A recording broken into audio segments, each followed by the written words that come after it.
जी hello दोस्तों, मैं हूं कमर चीमा। उम्मीद है आप लोग ठीक होंगे। दोस्तों, भारत के minister of external affair doctor Jaishankar जो हैं वो जा रहे हैं फ्रांस बेल्जियम में और बड़ा लंबा ट्रिप कर रहे हैं। ये तकरीबन को 8 दिन का ट्रिप है। और सवाल ये पैदा होता है कि जैसे ही ऑपरेशन सिंदूर खत्म हुआ, डॉक्टर जयशंकर ने बड़े लंबे लंबे विजिट करने शुरू कर दिए हैं। फ्रांस और बेल्जियम में जाएंगे, उसके बाद डेफिनेटली बेल्जियम में चलो यूरोपियन यूनियन भी है, वहाँ पे भी जाएंगे।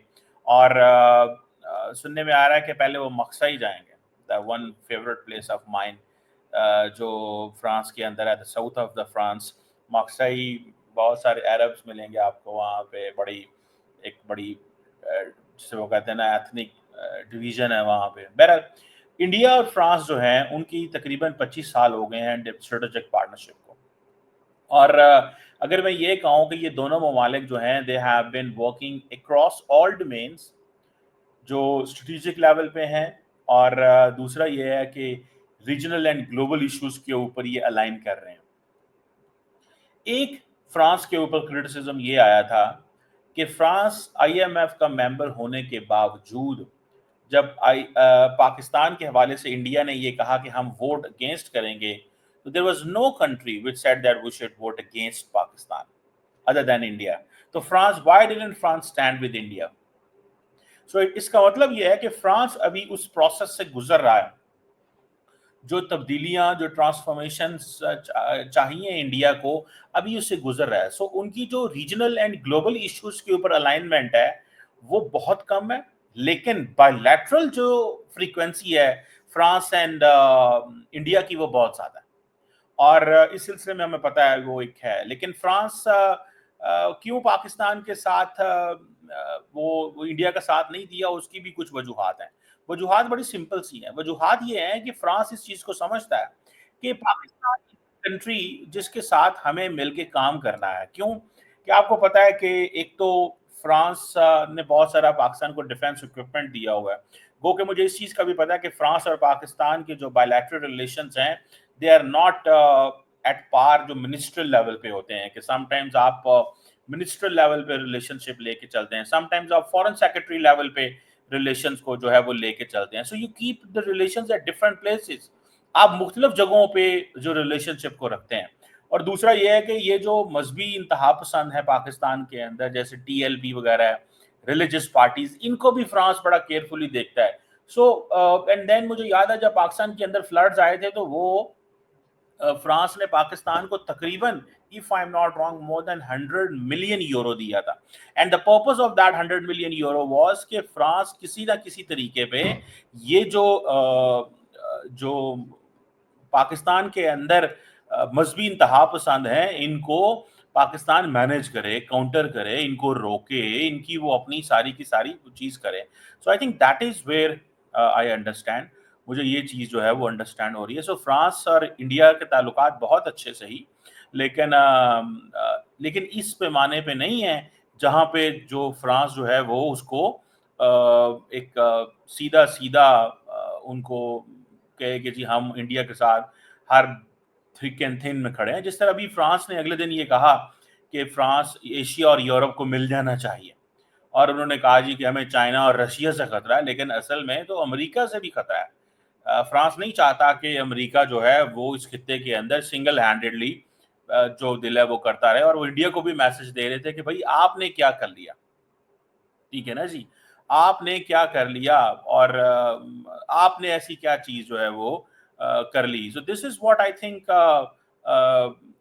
जो चीज मुझे नजर आती है कि ये एक चीज फिलहाल जो है वो फ्रांस और इंडिया के मामला जो हैं। लेकिन जो मैं आपको सेंट्रल सवाल था, जो सेंट्रल सवाल है वो यही है कि what is making India to go to Europe in for this long.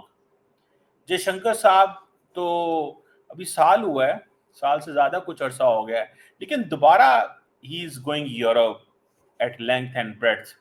और सुनने में आया कि वो जो स्ट्रेटेजिक पार्टनरशिप है, अभी तो ईयू की लीडरशिप इंडिया आई हुई थी। देखें, the EU, France and everybody else wants to work with India because India is a market. They don't want to buy India's political, diplomatic and security जो needs हैं। And they don't want कि वो जो diplomatic political and security जो मामलात हैं हम उसमें अभी इनके साथ हों। उसकी वजह ये है कि बिकॉज इंडिया ने भी तो अपने तमाम डिप्लोमेटिक जो जिसे कहते हैं ना जो सिक्योरिटी के मामलात हैं वो लैदा कर लिए। क्या क्वाड की पार्टनरशिप जो है, क्या अमेरिका को नजर नहीं आती कि इन्होंने क्या किया था? क्या यूरोप इस चीज से समझता नहीं है कि ये नॉन अलाइंड रहे थे? So how come India can ask the west and the Europe कि हमारे साथ खड़े हों अगेंस्ट पाकिस्तान, जबकि वो खुद किसी के साथ खड़े नहीं होते? सो इंडिया जो है वो क्या कहता है? इंडिया कहता है कि मैं आपके साथ डिप्लोमेटिकली मैं सपोर्ट मांगता हूं। लेकिन दुनिया ने इंडिया को जो डिप्लोमेटिकली भी कहा है कि उन्होंने कहा ठीक है आप बेशक डिप्लोमेटिक सपोर्ट मांगते हैं, but on the contrary in the Muslim world Pakistan has a value that Pakistan military is an important player in the reason.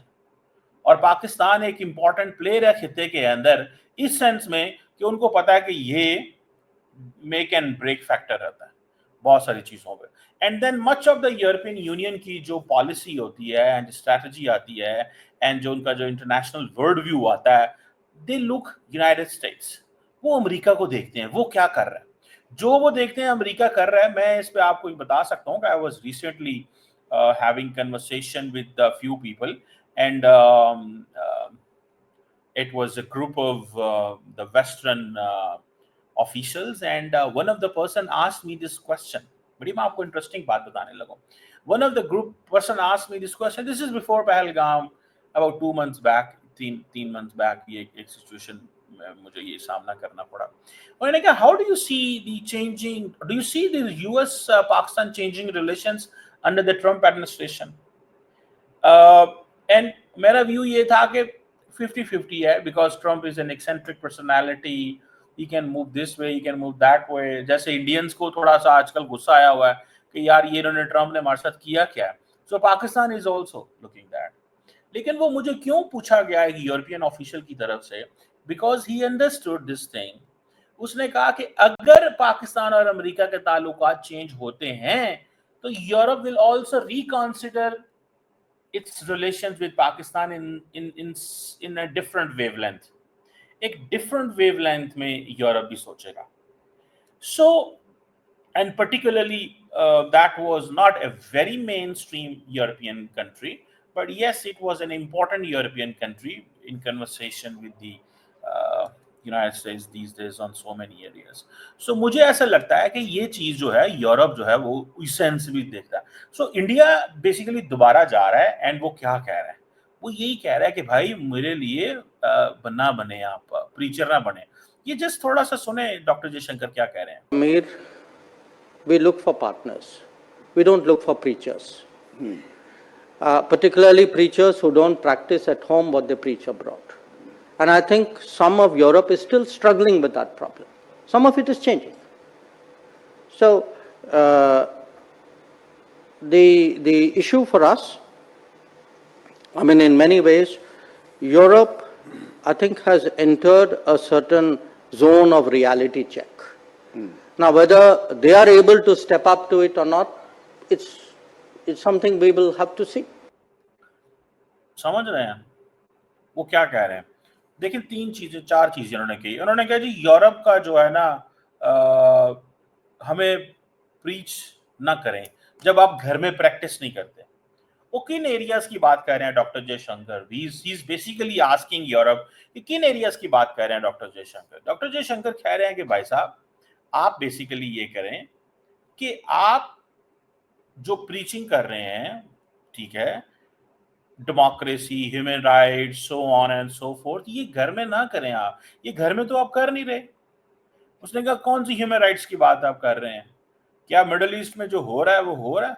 क्या घर में आप सिक्योरिटी स्टेट नहीं है when you have to be a security state? Even this question of France, even जिसमें Marine Le Pen जो है उसको टाइट किया गया है, तो कहा जा रहा है कि ये बेसिकली वहां का जो डीप स्टेट का ऑपरेटर्स है उन्होंने उसको टाइट किया। ठीक है, इसी तरह यूरोप के अंदर देखें कि वो क्या कह रहे हैं। जैसे फॉर एग्जांपल तेल लेने की बात है, डॉक्टर जयशंकर उसको भी रेफर कर रहे हैं कि आप तेल तो लेते हैं रशिया से और हमें कहते हैं कि क्यों नहीं लेते। ठीक है, आप हमारे यहाँ पे मिशंस भेजती हैं और लोगों को कहते हो कि जाओ इंडिया की डेमोक्रेसी जाके देख के आओ, तो आप हमें किस मुंह से ये कह सकते हैं भैया? You are getting my point? तो वो आप हमें कैसे ये कह सकते हैं? ये आपने ये सोचा भी कैसे? समझ रही है आपको बात? सो मुझे ये लगता है कि ये चीज़ है। सो दूसरा ये है कि उसने कहा कुछ यूरोपियन यूनियन जो है वो बदल गई है। मतलब कुछ ममालिक ऐसे हैं जो चेंज हो गए हैं, जो हमें अब टफ टाइम नहीं देते।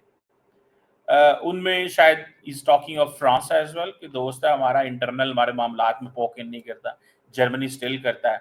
यूरोपियन यूनियन जो है as a whole still India के अंदर पोक इन करते हैं कि भाई ये क्या हो रहा है, मुसलमानों के साथ क्या हो रहा है, रिलीजियस फ्रीडम की क्या पोजीशन है, इंडिया का मीडिया किस तरह चल रहा है, ह्यूमन राइट्स की क्या पोजीशन है, अंडर डेवलप्ड हैं, दिस दैट, बहुत सारी बातें जो हैं वो कर रहे हैं। सो ये वो कह रहे हैं कि बेसिकली ये रियलिटी चेक जो है वो आ चुका है, और इस रियलिटी चेक में हम उनके साथ उनको बता रहे हैं कि आप कहां पे खड़े हैं। So you are not where you should be, आप वहां पे नहीं है जहां पे आपको होना चाहिए। सो मुझे ये लगता है कि ये एक चीज जो है वो मैं एक एक चीज फोरकास्ट कर रहा हूँ, मैं इस चीज को स्टडी कर रहा हूँ, मैं देख रहा हूँ कि मुझे ऐसा लगता है कि ये एक चीज या एक फैक्टर जो है ये फिलहाल हमारे सामने आ रहा है। अब देखते हैं कि जयशंकर साहब वहाँ पे क्या करते हैं। एक तो यूरोपियन यूनियन से मिलेंगे, इंडिया बेल्जियम जो है उसके ताल्लुकात को देखेंगे। अभी हाल ही में आपको पता है बेल्जियम की प्रिंसेस आई हुई थी इंडिया के अंदर, वो डेलीगेशन को लीड कर रही थी, बेल्जियम की princess, if you remember, India के अंदर में कुछ महीने पहले। और उसकी वजह ये है कि वो जाएंगे तो वो सारी बात है उन प्रिंसेस से भी मिलेंगे। और दूसरा वही क्लीन एनर्जी, फार्मास्यूटिकल, ये वो डायमंड्स, क्योंकि जर्मनी के साथ इनका डायमंड्स का है। वो जर्मनी का कौन सा शहर है, Ostend, yes Ostend I think. I have been to that place, बड़ा खूबसूरत जगह है। इवन के गर्मियों में भी बड़ा ठंडा बीच होता है इसका, ओस्टेंड का। तो so this is something that is there. So मुझे ऐसे लगता है कि ये चीज़ें जो हैं वो हमें बताती हैं कि इंडिया जो है वो एक यूरोप को दोबारा विजिट कर रहा है कि भैया तुम जो है ना छोड़ दो ये पाकिस्तान वाली बात, हमारे साथ खड़े हो, पाकिस्तान से पीछे हटो, और हमारा आपका जो ताल्लुक है वो हमारे साथ, हमें प्रीचिंग मत करो, हमें कुछ इस तरह ना करो, हमारे साथ कंप्लीटली एक ताकत बन के खड़े हो। अगर तुम हमारे साथ ताकत बन के खड़े नहीं होते तो हम फिर आपके साथ को खड़े हैं। मेरा ख्याल है वो मकसई भी जा रहे हैं फ्रांस में, और वहाँ पे जाके वो एक कोई ओशन के ऊपर कोई कॉन्फ्रेंस आई थिंक वो भी अटेंड करेंगे, और 25 साल जो रिलेशनशिप है उसको भी देखेंगे। और France is such an important country कि जब 2023 में इंडिया ने बुलाया था, 24 में आई थिंक इंडिया ने बुलाया था फ्रेंच प्रेसिडेंट को, तो जयशंकर साहब खुद उनको एयरपोर्ट लेने गए थे। अगर आपको याद नहीं है तो तस्वीरें निकाल लें पुराने उस दौर की, मुझे याद है। मैं क्योंकि इंडिया को, आई एम अ कीन वॉचर ऑफ इंडिया, जानने की कोशिश करता रहता हूँ वहाँ पे क्या हो रहा है, किस तरह की ट्रांसफॉर्मेशन आ रही है, particularly in the foreign policy domain के अंदर हमें थोड़ी बहुत समझ आती रहती है। सो देखते हैं how things unfold, but that's important significant development जो इंडिया जो है वो कह रहा है कि कुछ यूरोपियन मुल्क बदल गए हैं, कुछ जो है वो स्टिल बदल रहे हैं। हमने इन सबको बताना है कि तुम अब अपने आप को तब्दील कर लो, हम वो इंडिया नहीं रहे, this is a new India. So वो जयशंकर साहब वो न्यू इंडिया, वो दुनिया कहती है ठीक है हम आपके साथ, हम आपको मान लेते हैं you are new India, but keep this in mind brother कि you may be the new India, but when you do not support any country politically, security में, तो how come you expect us कि हम जो है ना वो करें उसको, हम उसको कैसे करें जब आप जो है वो नहीं करते? ठीक है जी, वो किस तरह करेंगे? सो this is something I think एक सिग्निफिकेंट चीज है। लेट्स सी कि क्या इंडिया भी अपनी पॉलिसी बदलेगा, इंडिया भी अपनी फॉरेन पॉलिसी को इंगेज करने जा रहा है, इंडिया भी अपने आप को वो बदलेगा इस सेंस में, या क्या होगा?